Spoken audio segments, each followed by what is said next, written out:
자, 이제 우리가 세 번째 문제를 다시 보도록 할 건데, 이 세 번째 문제부터는 이제 작년 부기고 기출문제, 중간고사 기출문제라고 보시면 되고, 자, 얘는 사실은 2번 문제입니다. 되게 2번이면 아무리 그 순서가 상관없이 막 어려운 문제, 쉬운 문제가 섞여 있다 하더라도 그렇게까지 어려운 문제는 아닌데, 내용을 조금 설명을 하고 싶어서 이 문제를 한번 골라봤어요. 자, 이거는 우리가 어떤 형태를 체크하고 싶은 거냐면, x에 대한 자, 내림차순으로 정리가 되어 있는 fx, 자, 이놈을 x-p에 대한 내림차순으로 정리하는 방법과 얘를 진행했을 때 실제로 우리가 어떤 걸 가져올 수 있는지까지도 설명을 하고 싶긴 한데 그거는 현재 1학년 과정에도 조금 멀리 떨어져 있는 얘기긴 하거든요. 자, 그냥 요거는 이제 문제 끝나고 나서 선생님이 살짝 좀 더 얘기를 해줄게요.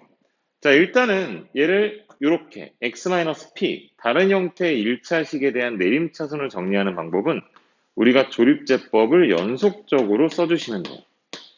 연조립제법이다. 물론 요즘 잘 쓰는 용어는 아닙니다. 자, 이렇게 조립제법을 연속적으로 써주면 문제가 해결이 되겠다라고 보시면 되는데, 자, 얘가 왜 그렇게 되는지를, 이거는 진짜 문제를 가지고 정말 풀어보도록 할게. 자, 지금 만들어져 있는 모양이, 자, ax 마이너스 2에, 자, 일단 처음 써 있는 식이 어떻게 써 있는 거냐면,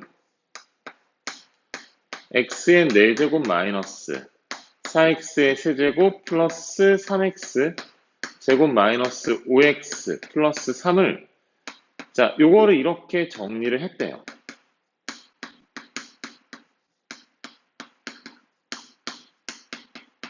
cx-2의 제곱 플러스 dx-2 플러스 2 이렇게 정리를 했다라고 말을 하는 거죠.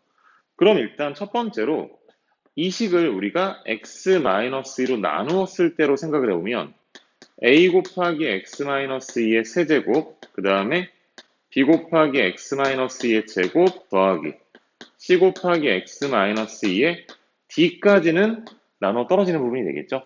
그리고 남는 게 뭐가 되겠어? 2 이렇게 되는 거죠. 아니? 자, 그러면 이제 요 식을 우리가 또다시 x-2 자, 얘로 나누었을 때 몫에 해당하는 이 부분을 다시 x-로 나누게 되면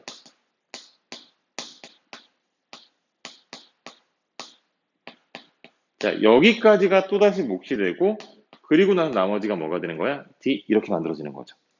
자, 그러면 우리가 요 놈을 또다시 뭐로 나눴을 때 x-2로 다시 나눈다라고 생각을 하면 a 곱하기 x-2 플러스 b까지 묶이게 되고 이때 나머지가 뭐가 되는 거예요? c가 되는 거죠. 그럼 요 놈 자체를 우리가 어떻게 해석을 할 수 있어? 요 놈을 우리가 x-2로 나누었을 때 몫이 a가 되고 나머지가 b가 되겠다. 이렇게까지 우리가 해석을 할 수 있겠죠. 그럼 얘를 우리가 어떤 식으로 조립제법을 이용해서 찾아갈 수 있는데 1, 마이너스 4, 3, 마이너스 5, 3 자, 이놈에 대해서 첫 번째로 x-로 한 번을 나눌게요. 그러면 1, 2, 마이너스 2, 마이너스 4, 마이너스 1, 마이너스 2, 마이너스 7, 마이너스 14가 되면 여기서 만들어지는 마이너스 11. 이 값이 x-를 한 번 나누었을 때 만들어진 뭐가 되는 거야? 나머지 2가 되겠다라고 볼 수 있는 거죠. 숫자 맞죠? 자, 그러면 얘를 우리가 또다시 자, 이게 지금 몫이죠. 지금 요 놈이 뭐가 되는 거예요? 요 놈이 바로 요식이 되는 거죠. 그치? 자, 이 몫을 우리가 다시 x-2로 나누게 되면 1, 2, 0, 0, 마이너스 1, 마이너스 2. 자, 이때 나머지 9. 이놈이 뭐가 되는 거예요? 이놈이 이 몫을 다시 x-로 나눴을 때에 대한 나머지 d다라고 볼 수 있겠죠. 자, 그러면 현재 이놈식이 어디까지를 얘기하고 있는 거야? 얘까지를 말하고 있는 거죠. 자, 이놈을 다시 우리가 x-로 또 나누게 되면 1, 2, 2, 4, 3 이렇게 떨어질 거고 요놈이 뭐가 되겠다? 요놈이 c가 되겠다. 요놈이 되겠죠.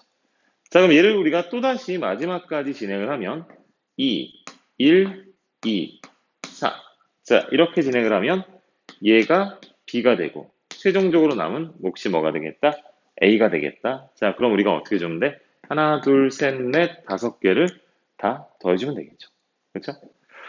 자, 이렇게 해서 우리가 찾아간다라고 하면 여기서 우리가 어떤 fx를 자, 이건 조금 참고로 볼 수 있는 개념인데 a 곱하기 x-p의 세제곱 더하기 b 곱하기 x-p의 제곱 더하기 c 곱하기 x-p 플러스 d 이렇게 나눴다라고 하면 이건 우리가 나중에 수학 투과정으로 넘어갔을 때 얘가 fp, p에서의 함수가 그리고 요놈이 f'p, p에서의 우리가 x가 p에서의 c의 부호를 가지고 증가와 감소를 판단할 수 있는 부분이 되는 거고 그 다음에 요놈 같은 경우는 2분의 f2'p로 만들어지거든요. 그럼 이거는 x가 p에서의 위로 볼록과 아래로 볼록 이런 것들 우리가 찾아갈 수 있어요. 요거는 수학 투하 미적분 내용에서 우리가 요거를 충분히 활용할 수 있겠다라고 보시면 돼요. 자, 근데 사실은 좀 멍청하게 풀었죠. 왜냐면 지금 이 문제는 굳이 이렇게까지 정리할 문제는 아니긴 해요. 왜냐면 문제에서 지금 물어보는 걸 쓰지 않았는데 문제에서 마지막으로 물어보는 건 뭐냐면 a 플러스 b 플러스 c 플러스 d 플러스 e 얘를 물어보고 있죠. 자, 이게 항등식이기 때문에 단순히 우리가 얘를 구한다라고 하면 이 식에다가 x에다 얼마를 대입해주면 돼? x에 3을 대입해주면 만들어지겠죠.